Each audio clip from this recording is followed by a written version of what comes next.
Oke, setelah kita berhasil menginstal aplikasi Next.js-nya dan menjalankannya, sekarang kita akan masuk ke bagian lainnya pada pembahasan kita. Nah, topik yang akan kita bahas selanjutnya adalah routing.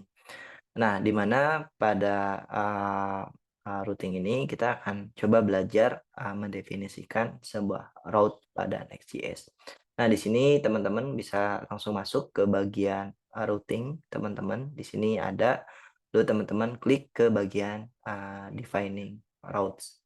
Nah, di sini kalau kita intip di bagian dokumentasinya, Next.js bilang bahwa sistem routing pada Next.js menggunakan uh,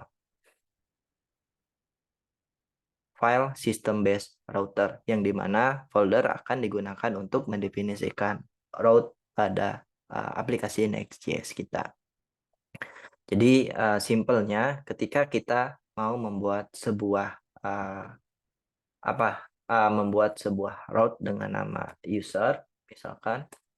Nah, di sini kita cukup membuat sebuah folder yang nantinya folder itu akan di-convert secara otomatis oleh Next.js menjadi sebuah routing pada aplikasi Next-nya. Nah, kalau teman-teman bingung, kita akan langsung masuk ke bagian demonya. Jadi, misalnya di sini kita akan membuat sebuah routingan dengan path/user. Jadi, di sini di bagian src/app kita akan mendefinisikan sebuah route baru atau folder baru dengan nama user slash lalu nama filenya. Dan untuk nama filenya sendiri di sini harus page ya teman-teman. Jadi di sini page.js. Yang nantinya si page.js ini adalah sebuah kode yang akan dijalankan oleh Next.js. Oke, di sini kita akan langsung buat kodenya export default function user atau page aja. Lalu di sini kita akan return. Oke, lalu di sini ada tag h1, misalkan user page. Nah, di sini kalau yang tadinya ketika kita mengakses slash user itu diarahkan ke 404 page. Nah, sekarang karena kita sudah membuat sebuah folder, lalu di dalam folder itu ada file page yang nanti akan dijalankan oleh Next.js.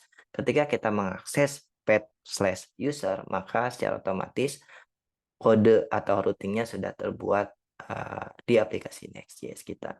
Nah, jadi sesederhana itu cara kita mendefinisikan route pada Next.js. Saya recap lagi. Jadi Next.js ini menggunakan file system base yang dimana kita cukup membuat sebuah foldering yang nantinya foldering itu akan di-convert sebagai route pada aplikasi Next.js dan di sini kode yang akan dijalankan oleh Next.js harus di file page.js atau page.js ini yang akan nantinya di-running oleh Next.js. Nah, bagaimana kalau misalkan ternyata kita nggak punya page.js, nanti kodenya itu nggak di-running teman-teman, karena Next itu identifiernya adalah page.js gitu.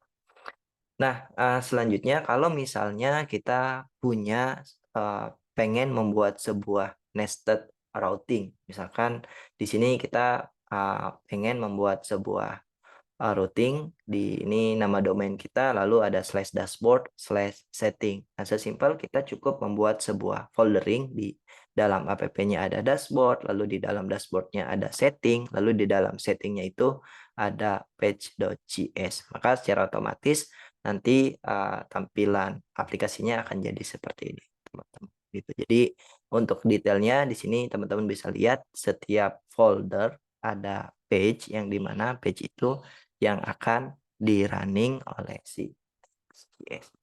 Nah, jadi sesimpel itu cara sistem routing di aplikasi Next.js kita. Sekali lagi Next.js menggunakan file system based router.